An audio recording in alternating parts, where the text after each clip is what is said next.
Assalamualaikum warahmatullahi wabarakatuh. Perkenalkan, nama saya Fridila Latifah Putri dari kelas 12 TKJ 2. Di sini saya akan menyampaikan sebuah dakwah yang bertema munafik sebagai berikut. Bismillahirrahmanirrahim. Assalamualaikum warahmatullahi wabarakatuh. Alhamdulillahirabbil alamin. Segala puji hanya milik Allah, Tuhan sekalian alam, yang terus-menerus mengurus hambanya tanpa lelah, yang telah melimpahkan banyak kenikmatan kepada kita. Sholawat serta salam semoga tetap tercurahkan untuk junjungan kita, Rasulullah yang mulia, para keluarganya, sahabatnya, tabi'in, tabi'ut tabi'in, dan pengikut-pengikut beliau. Hadirin yang dirahmati oleh Allah, semoga kita mampu mempertahankan keimanan dan yang telah kita miliki, sebab hal tersebut merupakan anugerah terbesar darinya dan menjadikan kita hamba yang bertakwa. Hadirin, tahukah kalian bahwasanya Allah membagi manusia ke dalam 3 golongan? Yang pertama ialah golongan orang-orang mukmin atau orang-orang yang bertakwa kepada Allah.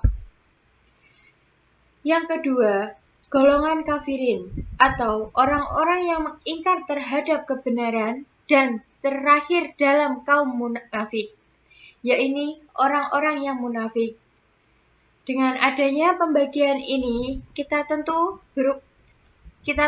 selalu berupaya untuk masuk dalam golongan yang pertama. Jangan sampai justru masuk ke dalam golongan kedua dan ketiga. Nauzubillah min dzalik.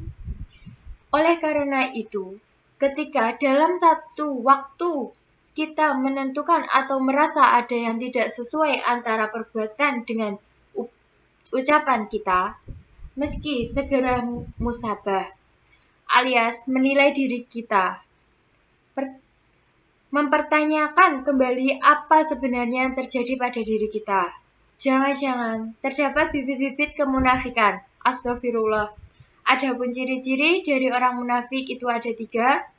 Hal ini bagaimana yang disebut di dalam hadis yang berbunyi, ayatul munafi tasalusun idza qaddasa qadzaba wa idza wa'ada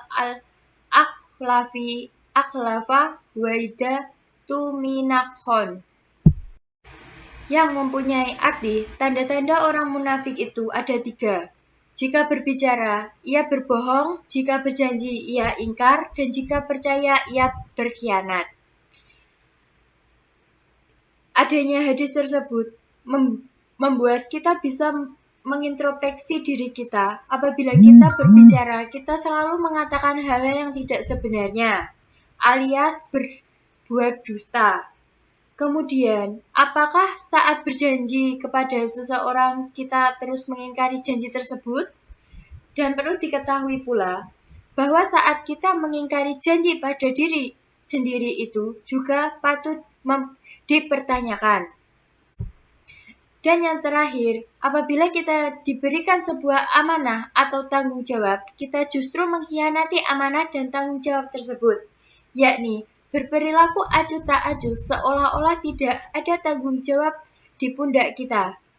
Kalau semua kita lakukan, maka keimanan kita dipertanyakan. Karena mungkin benih-benih kemunafikan benar-benar sudah ada dalam diri kita. Hadirin yang dirahmati oleh Allah, di dalam Tafsir Al-Misbah disebutkan bahwasanya kata munafik diambil dari kata nafaka, yang artinya terowongan, di mana terowongan mempunyai 2 sisi kan, yakni sisi kanan dengan sisi kiri. Dan itu diibaratkan diri orang yang munafik. Yang kita dikejari dari sisi terowongan yang kanan, maka ia akan lari ke terowongan yang kiri.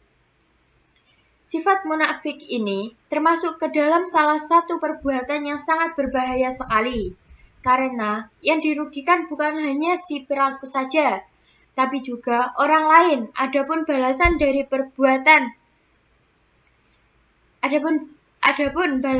perbuatan buruk yang merugikan banyak orang ini adalah neraka. Allah telah mengancam perbuatan tersebut di dalam Surah An-Nisa ayat 145 yang berbunyi, Innal munafiqina fit darkil asfali minan nar walan tajida lahum nasyira. Yang berarti, sesungguhnya orang-orang munafik itu ditempatkan pada tingkatan yang paling bawah dari neraka. Dan kamu sekali-kali tidak akan mendapat seorang pertolongan pun bagi mereka.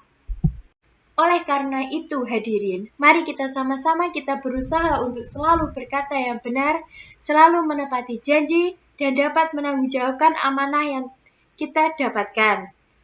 Wallahu alam wabishab. Wassalamualaikum warahmatullahi wabarakatuh. Itu dia kultum tentang munafik yang bisa diperhatikan. Semoga bermanfaat.